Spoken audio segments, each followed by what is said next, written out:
Біреулер Құдайдан бала тілейді. Ол баланы не қылады? Өлсем орнымды бассын дейді, артымнан Құран оқысын дейді. Қартайған күнімде асырасын дейді. Осыдан басқасы бар ма? Балам орнымды бассын демек не сөз? Өзіңнен қалған дүние иесіз қалар дейсің бе? Қалған дүниенің қамын сен жемек пе едің? Баланың жақсысы қызық, жаманы күйік. Не түрлі боларын біліп сұрадың? Артымнан балам Құран оқысын десең, тірлікте өзіңнің жақсылық қылған кісің көп болса, кім Құран оқымайды? Егер жаманшылықты көп қылған болсаң, балаңның оқыған Құраны сені неге жеткізеді?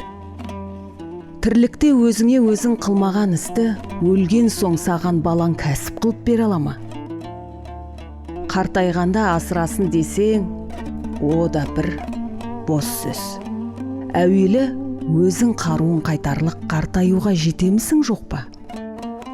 Бейнет, күйігі, ызасы, сол үшеуінен басқа еш нәрсе бойында қалмайды.